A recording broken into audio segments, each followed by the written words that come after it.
Hyderabad farm house ಪಾರ್ಟಿಯಲ್ಲಿ ದುರಂತ, ಈಜುಕೊಳದಲ್ಲಿ ಮುಳುಗಿ ಯುವಕ ಸಾವು, ಕೊಲೆ ಶಂಕೆ ವ್ಯಕ್ತಪಡಿಸಿದ ಪೊಲೀಸರು.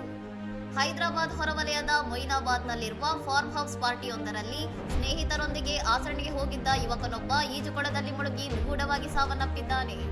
ಫಾರ್ಮ್ ಹೌಸ್ನಲ್ಲಿ ನಡೆದ ಈ ಆಕಸ್ಮಿಕ ಸಾವು ಸ್ಥಳದಲ್ಲಿದ್ದವರಲ್ಲಿ ಭಾರೀ ಭಯ ಮತ್ತು ಆಘಾತವನ್ನುಂಟು ಮಾಡಿದ್ದು, ಸ್ಥಳೀಯರ ಮಾಹಿತಿ ಮೇರೆಗೆ ಪೊಲೀಸರು ಸ್ಥಳಕ್ಕೆ ಧಾವಿಸಿ ತನಿಖೆ ಆರಂಭಿಸಿದ್ದಾರೆ. ಪೊಲೀಸರು ಯುವಕನ ಶವವನ್ನು ಮರಣೋತ್ತರ ಪರೀಕ್ಷೆಗಾಗಿ ಉಸ್ಮಾನಿಯಾ ಜನರಲ್ ಆಸ್ಪತ್ರೆಗೆ ಸ್ಥಳಾಂತರಿಸಿದ್ದಾರೆ.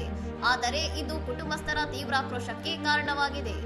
ತಾವಿನ್ನು ತೋಟದ ಮನೆಗೆ ತಲುಪುವ ಮೊದಲೇ ಪೊಲೀಸರು ಆತುರಾತುರವಾಗಿ ಶವವನ್ನು ಸ್ಥಳಾಂತರಿಸುವುದರ ಹಿಂದೆ ಸಂಚು ಅಡಗಿದೆ ಎಂದು ಮೃತನ ಪೋಷಕರು ಗಂಭೀರ ಆರೋಪ ಮಾಡಿದ್ದಾರೆ. ಈ ಸಾವಿನ ಹಿಂದೆ ಯಾವುದಾದರೂ ಅಕ್ರಮ ಅಥವಾ ಕೊಲೆ ಸಂಚು ನಡೆದಿದೆ ಎಂಬುದನ್ನು ಪತ್ತೆ ಹಚ್ಚಲು ತನಿಖಾಧಿಕಾರಿಗಳು ಪಾರ್ಟಿಯಲ್ಲಿದ್ದ ಸ್ನೇಹಿತರನ್ನು ತೀವ್ರ ವಿಚಾರಣೆಗೆ ಒಳಪಡಿಸಿದ್ದಾರೆ.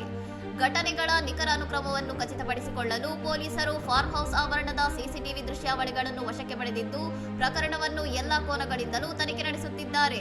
ಇನ್ನಷ್ಟು ಸುದ್ದಿಗಳಿಗಾಗಿ ನೋಡ್ತಾ ಇರಿ ಸೌರಂ ಟಿವಿ.